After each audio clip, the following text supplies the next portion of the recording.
Every company seemingly has an annual sales meeting. You know what I'm talking about, that once annual sales meeting, end of the year, start of the year, get the entire sales organization together, salespeople, sales leadership, corporate executives. I mean, what could possibly be wrong with the annual sales meeting? And that's what we're going to find out in today's episode of Sales Untraining. This is Sales Untraining, a very different kind of sales podcast. 3 out of 4 salespeople are failing. They're falling short of their revenue. Why doesn't sales training work? That's what this sales podcast is about. It's your weekly sales strategy guide designed to rewire your sales brain.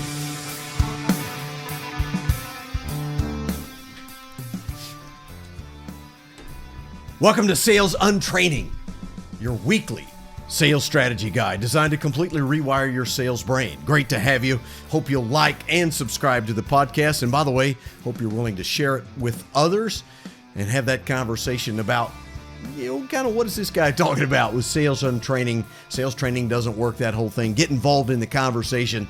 Today we're talking about the infamous annual sales meeting. Well, I say infamous because, I've been involved in a lot of sales meetings over the years, over 4 decades, sometimes with companies as a keynote speaker, as someone who's providing a training workshop, who's consulting with that particular client, and many times as a sales representative, a sales leader, even an executive in sales. So I've seen it from any number of perspectives, and not every company has an annual sales meeting, but a lot of people do.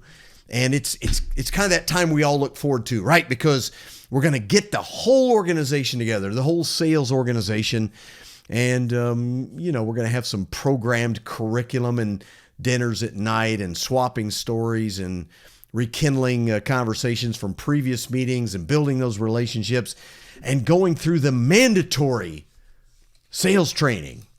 I'll never forget the first annual sales meeting that I ever went. No, that's not true. It wasn't the first, but it was very early in my career. But I had started with a new company in the field of orthopedics.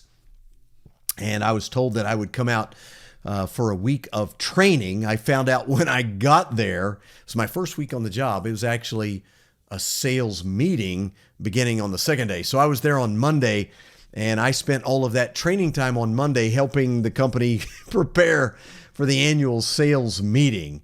And it followed the typical sort of agenda.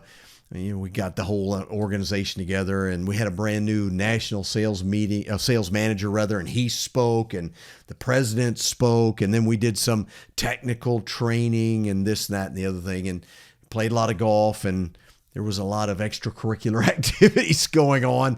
Fill in the blanks. I'll let you go with that. A lot of things that were going on, right? So very typical. And I remember coming out of that sales meeting and went, well, that was fun. I didn't know anybody.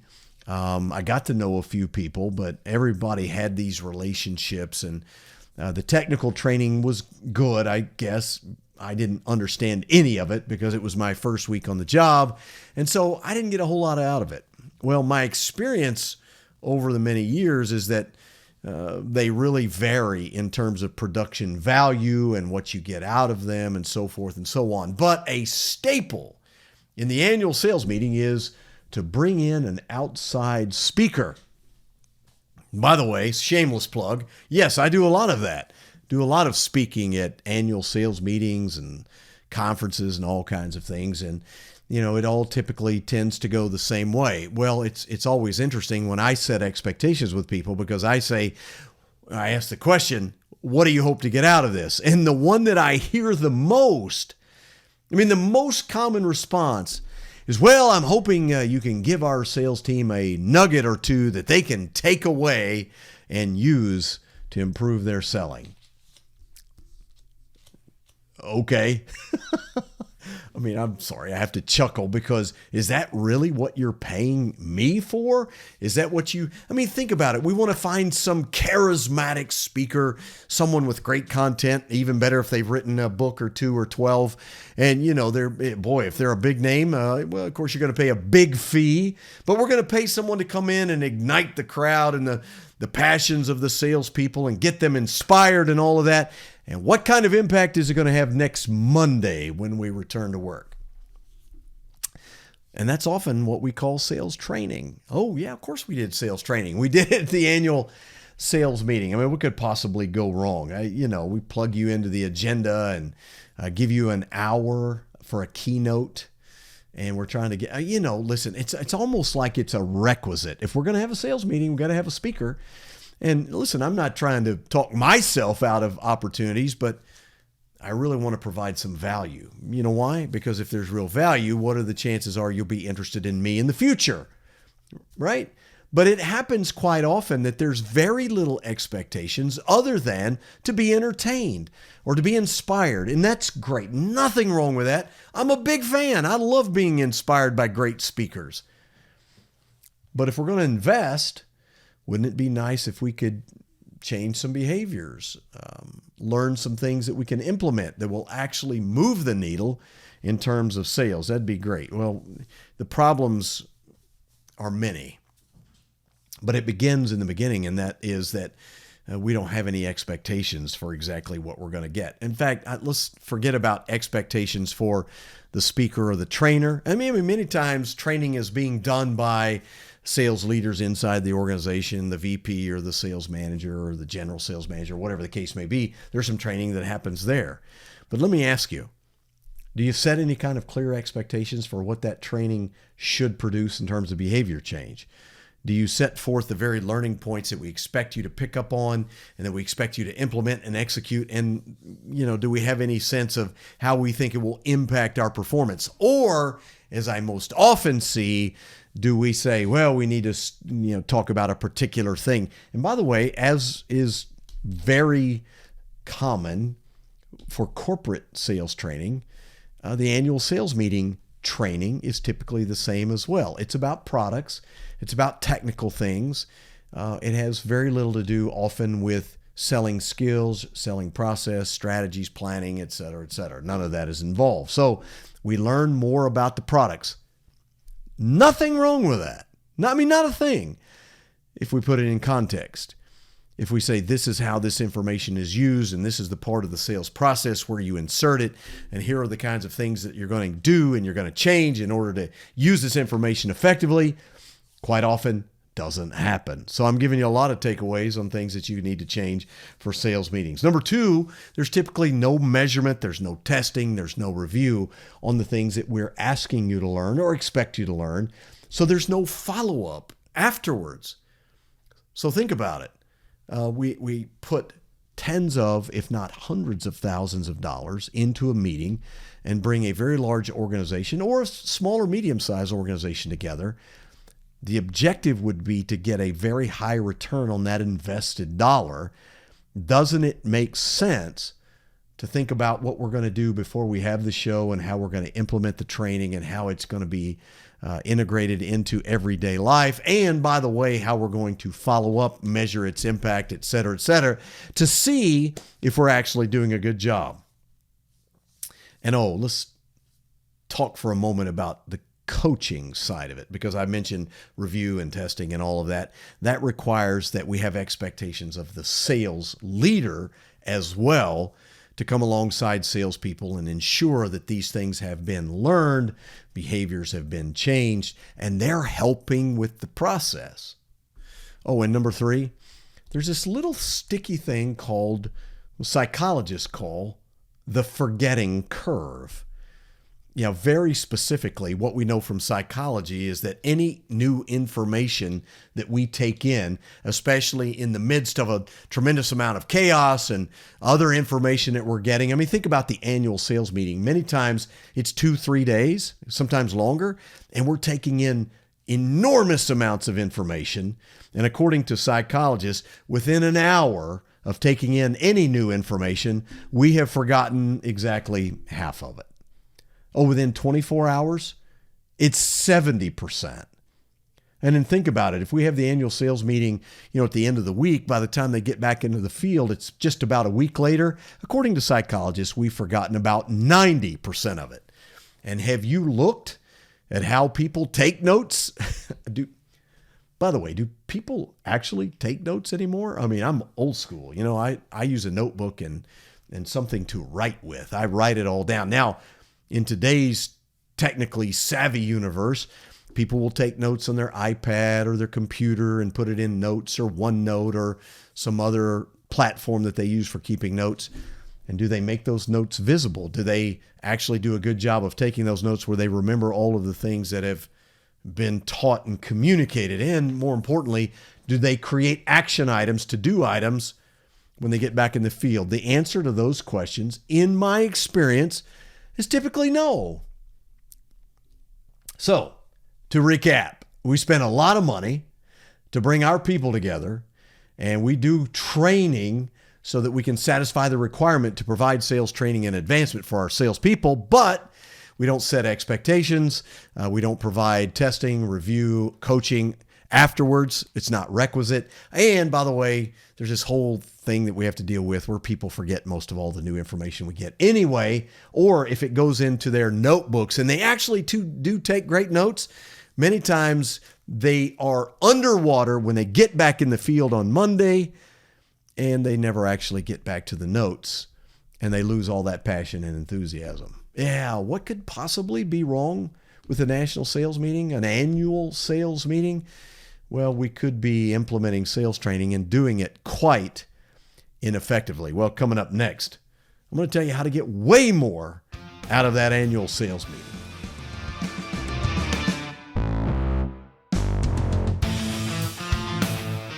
Hey, thanks for making Sales Untraining your first listen of the week.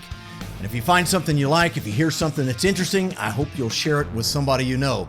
You can find out more about me at bizlockerroom.com or email me, kelly@bizlockerroom.com. Now back to the show. We can hire right 80 to 90% of the time.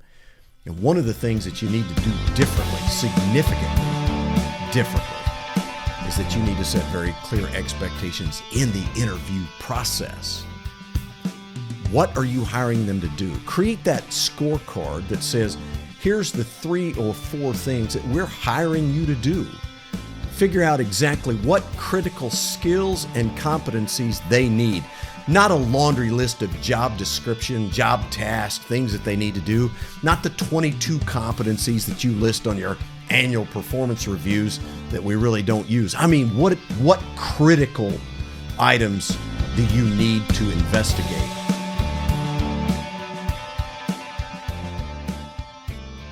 Hey, welcome back to Sales Untraining. So good to have you on board. Hey, a reminder, like, subscribe, and share the podcast. Hope you'll do that as we get more and more people involved in the conversation about how to effectively change sales training so that you get the results that you're investing in. That's the objective.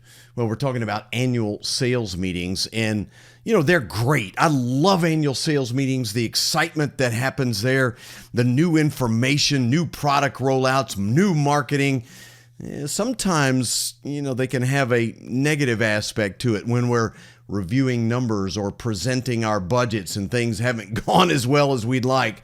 But what we want to focus on here is, what do you do with the sales training aspect of the annual sales meeting?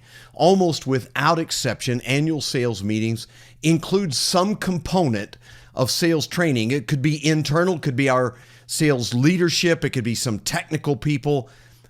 Many times it involves bringing in that outside speaker, someone to jazz up the audience and hopefully create some momentum towards change. Again, it's about behavioral change, and how do we do that?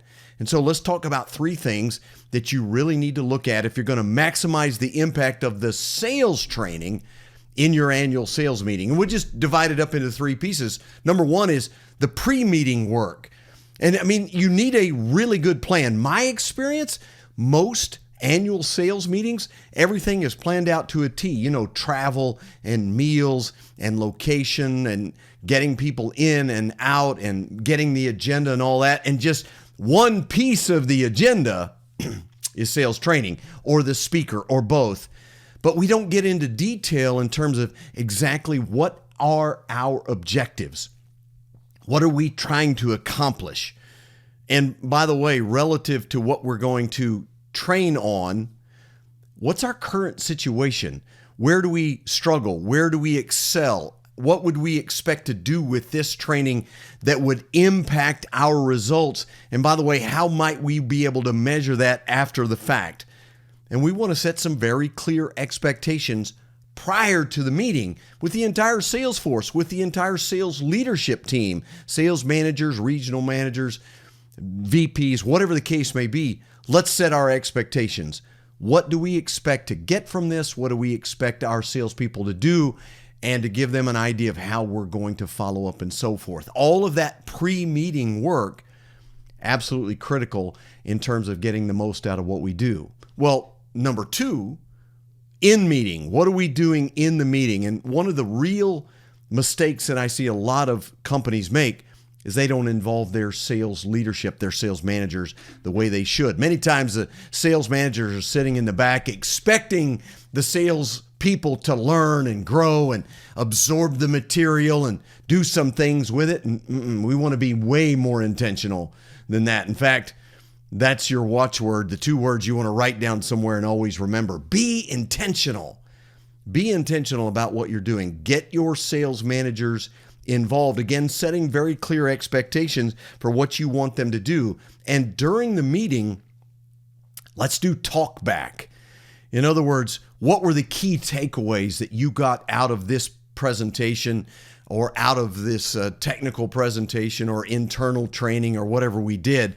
Reserve some time in the schedule to do talk back. What did you learn? What were the takeaways? And by the way, how do you plan to implement those directly into your work when we get back into the field? Because we want to do that follow-up and we want to have a very specific plan for implementation.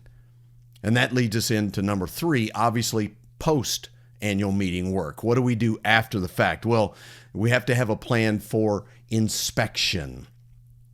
We want to make sure that we have created the expectation for sales managers to lead the process of review and repetition and being in the field and observing, whatever we've talked about, whatever we want implemented. Sales leadership has to take an active role in ensuring that the things we learned, the takeaways, the tips, the tools, the techniques, whatever they may be, are being implemented and executed appropriately. And in many cases, we can measure that.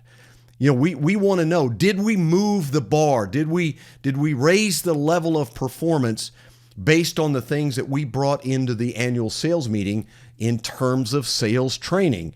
And then finally, there's got to be that coaching aspect involved. Again, the involvement of the sales manager to observe and to understand where changes need to be and to coach as required. Above the sales management level, sales leaders, you need to hold your sales managers accountable for that repetition, reinforcement, coaching, execution, and so forth, and make sure that it's being done. Only by implementing three very detailed aspects in the annual sales meeting, pre-show, in-show, post-show, do we ensure that we get the most return on our invested time and dollar. Because obviously, you're going to spend an enormous amount of money to create the annual sales meeting. Let's make the sales training count. Hey, thanks for joining me on Sales on Training, and I'll see you next time.